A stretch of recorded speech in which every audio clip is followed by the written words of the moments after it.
The Troy Star Chinese Language Camp held their closing ceremony on Saturday morning, and over the past 2 weeks, these students have pursued their own pearl of wisdom, much like the dragon they portrayed on stage. Boy State is a summer program that allows high school-age boys to gain hands-on experience in state government. And not only does this program allow them to work in politics, but also explore their other interests, such as music, athletics, and even theater.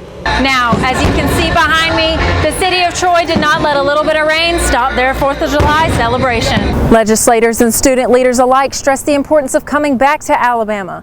Alabama suffers from what is known as brain drain, where most college graduates leave the state after receiving their diplomas and never return. Having EMD operators in rural areas like Pike County is just another way for people in distress to have a better chance of surviving. The YLF delegates heard from their peers on what it is like to live on their own and the possible challenges they may face. Then they participated in a budgeting activity where they budgeted out beans and learned tips on how to manage their funds. Greek Week is a jam-packed week for our campus's Greek organizations, but according to the committee, Greek Sing is the biggest event of the week. A new program has been implemented that helps 911 dispatchers better assist callers with medical emergencies. So the program is called Emergency Medical Dispatch. It's a type of program. This particular one was developed by the State 911 Board in cooperation with the Alabama Department of Public Health.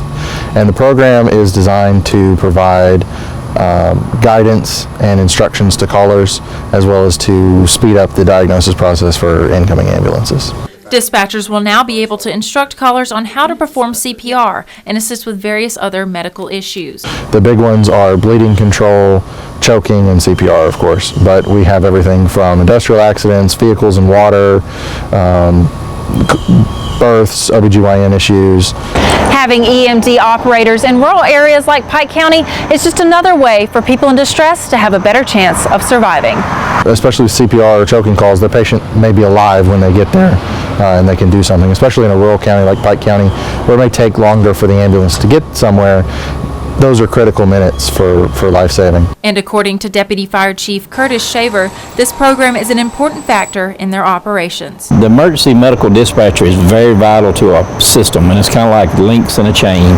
And you need every link to be strong in a chain of survival, and to provide life-saving care at the scene through a telephone, through a dispatcher, to untrained people in order to close the response gap down. Morgan says that it was no easy task to be able to provide this service.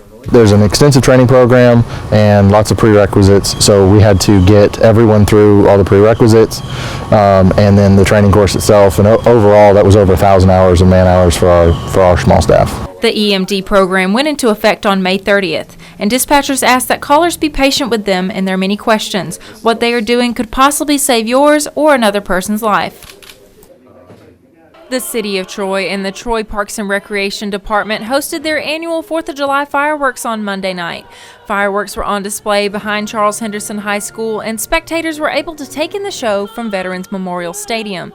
According to local residents, this was a welcome celebration after the nation's long battle with COVID. Honestly, it's great being out just because, I've seen everybody out here and just kind of getting everybody together again, being with friends. It's been really good. It's nice, talking to people, socializing, getting to know people more. Now, as you can see behind me, the City of Troy did not let a little bit of rain stop their 4th of July celebration. And despite the threat of weather, Evans feels this was the perfect way to bring Troy together.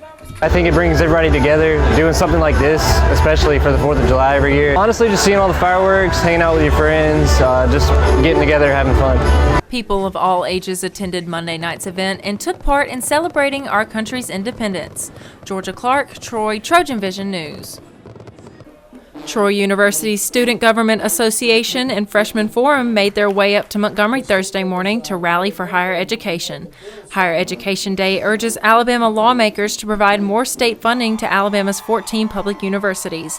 These universities are a valuable part of Alabama's economy. Our public universities are the largest economic contributor to the state of Alabama, and we have 180,000 students who choose to invest in our campuses. So we want to make sure that those who are making policy, those who are making decisions about funding, really have a chance to talk to those students, because students are graduating with a lot of debt these days, and they want to make sure that they have the best possible opportunities. And that's a cooperative effort between our policymakers and our campuses, and that's what we're doing. We're having those conversations to let students share that message. Not only is Higher Ed Day a great way to network in the political arena, it also brings a lot of other opportunities to student leaders. I think it's very important for our leaders to come out here and show why it's important that Troy is a great school, why students should come to Troy, and why we would like more funding to be able to do great things at Troy, so that we can have more opportunities to be able to grow and get more opportunities so we can give back to the state of Alabama to supply the jobs and things like that. During the event, students took to the streets and were led to the State House by Alabama State University's marching band. Each of the 14 SGA presidents signed the Higher Education Pledge Board, which brings together each school's efforts and initiatives towards better funding. This event even brought together some notorious Sunbelt rivals. Following the march, students attended a luncheon and heard from senators who are working to pass higher ed funding legislation.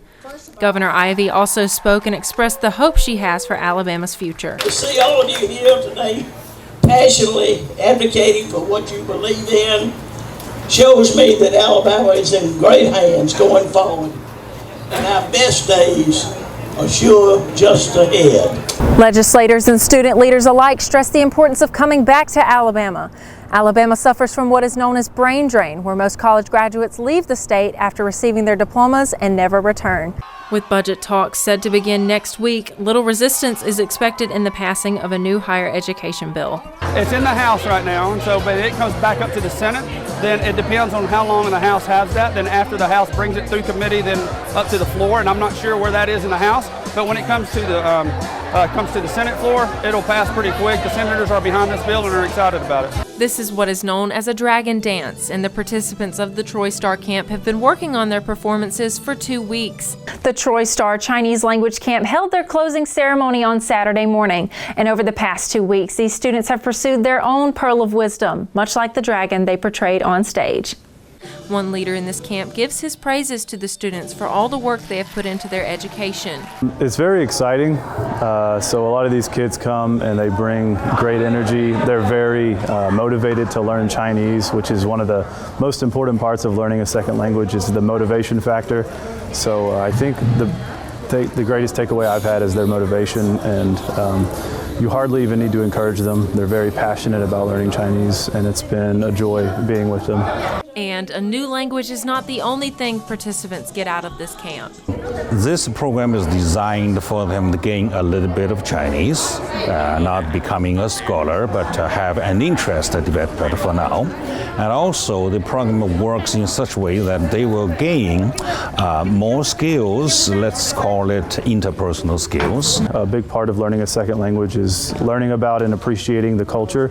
So that's something unique about our program, is that we combine cultural activities with the language learning to help them learn the language, and also to keep it not as boring as just sitting in class. During the ceremony, the participants were able to show off all they have learned about Chinese through poetry and song.